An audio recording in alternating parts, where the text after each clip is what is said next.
I often characterize our ongoing culture war with a basic question, which is Bill of Rights or nah? And it may be a little oversimplified, but what I mean is it seems increasingly we have one segment of our society who believes that the values enshrined in our Bill of Rights, the right to free speech, the right to self-defense, the right to be free from unreasonable search and seizure, and so forth, one segment of society sees these values as good foundational blocks on which to build your society, not just legally, but culturally. And then we have another segment of society that's looking to discredit or outright reject these values. These are people who say your right to speak freely and your right to defend yourself and all the rest should be diminished with so many asterisks to the point that they're not even rights anymore. They're just heavily qualified privileges dictated by whatever today's mob whim is. And we should worry about such a fundamental fracture because disagreement on foundational building blocks makes it awfully difficult to preserve a stable society. You and I can disagree on small aspects of day-to-day life, sure, but as long as you mostly stick to your house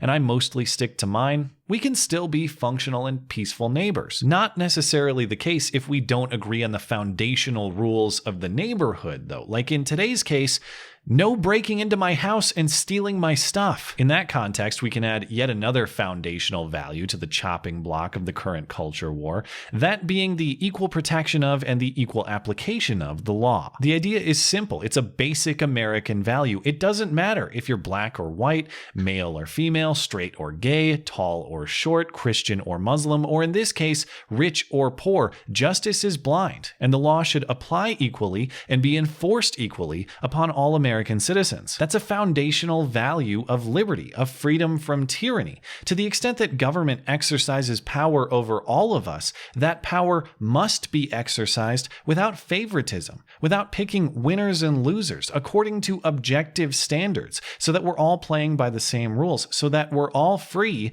to pursue life, liberty, and property without unjust interference. Well, now it's time to add a few asterisks to that value as well.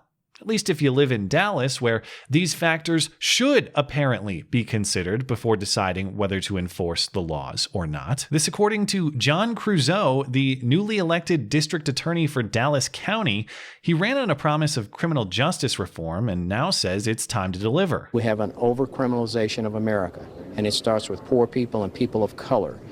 And we know that. Everybody knows it. Everybody says we're going to do something about it, but nobody ever does anything about it, and so that's why I'm acting. Wanting reform isn't necessarily the problem. It's the process by which that reform comes about. It's what he means when he says, I'm acting. Because what he means is, I'm not acting, actually. As of this month, he says he's just going to stop prosecuting laws on the books that he doesn't like. Things like marijuana possession and possession of other drugs or driving with a suspended license. Maybe we shouldn't be bothered by these things if we consider them victimless crimes.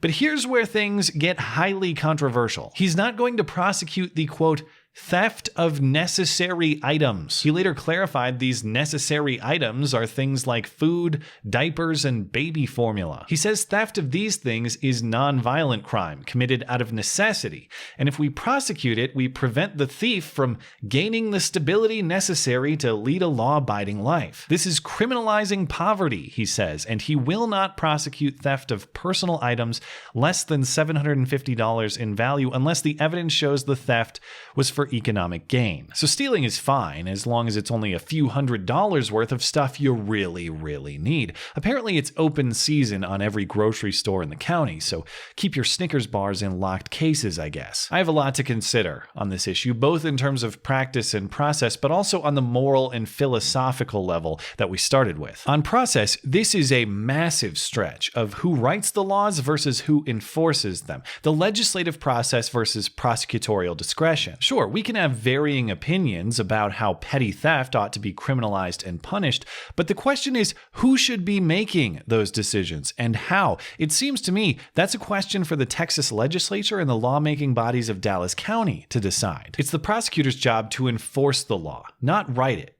or in this case, delete it. But it's certainly not his job to enforce it based on his personal judgment of what's needed and what isn't. At that point, he's doing the legislature's job for them, and there's no reason to have these powers separated in the first place. And as a practical matter, imagine the burden this places on area businesses. The man in charge of prosecuting thieves is now saying, go ahead, thieves, take what you need. Just please keep the bill reasonable, and the shop owners will have to eat the cost. When it's one extremely desperate man taking a loaf of bread to feed his starving family, as the cliche hypothetical goes, maybe that's a cost the business can sustain, but that's not going to be the effect of the prosecutor's message. The effect will be masses of people taking advantage of a green light to steal without fear of prosecution, as one city council member is rightly concerned with. I think we're not really considering the business owner in this. What if 6 people come in one day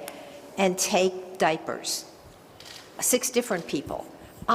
How does he recover that loss? Alternatively, how does this prevent the loss in the first place? I'd be curious to ask the DA, since he's advocating for stricter gun laws too. So you keep that self-defense firearm locked up tight and inaccessible. You shouldn't use it against the thieves anyway. They're just taking what they need. So yeah, we here at the state, we're not going to defend your property. And also, we strongly discourage you from defending your property. Tell you what, make things much simpler. Just give us all your shit. But beyond the silliness of how this just isn't going to work in practice, the issues of moral principle are pressing in this case as well. Fundamentally, this is an exercise in that classic hypothetical that I referenced earlier. Is it okay to steal a loaf of bread to feed your starving family? In my opinion, no. I don't think so-called need entitles you to the property or labor of another person by force. And even if I do grant the idea that your circumstance of struggle justifies you violating the rights of another person, I think you always have inherently more moral options available than outright theft. If the situation is genuinely urgent, you can take property and still notify the property owner for compensation later.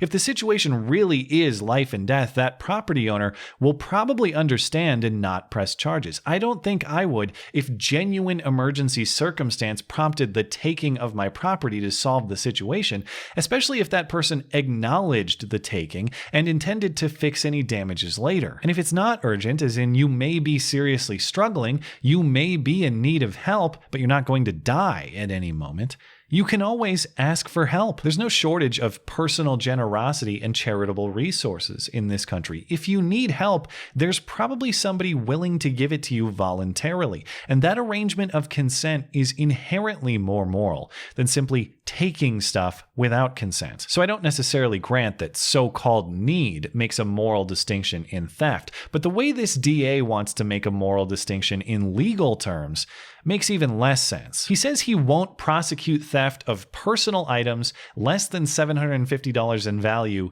unless the theft was for financial gain. First of all, if need supposedly separates right and wrong here, these criteria don't demonstrate need. Bill Gates stealing a Red Bull because he's tired is petty theft of a personal item for personal use. It's not a crime of need, but that would still be protected under this standard. But secondarily, if someone resells stolen stuff, why would that be the distinction to make the act immoral? Is the crime making a few bucks, or is the crime taking someone else's property? And you can certainly argue that they both are crimes, of course. But the point is, it's not the resale that defines the original theft as wrong. It's the taking of property to which you have no right that does that. The last moral and philosophical problem to address is the one that we began with, the concept of equal rights under the law, and the corresponding equal application of the law that it requires. The more asterisks you apply that say, yeah, well, some people actually can violate the rights of others, that's fine, and some people's rights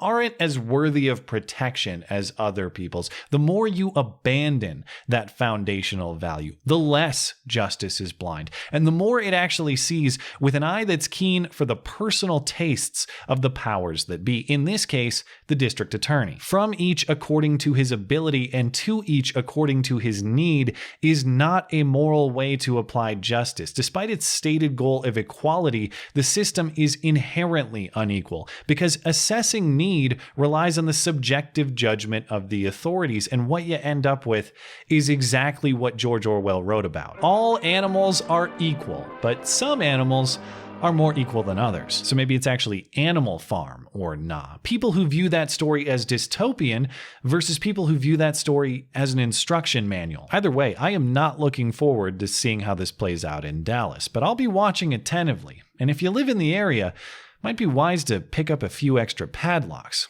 Before they ban those too, of course. Thanks as always for listening and for supporting this channel always. Appreciate that thoughtful discussion down below, and especially over on Twitter, that is at ML Christiansen. You're always welcome to coming out and chat in my live streams. Those are linked down in the description. Looking forward to it. Goodbye.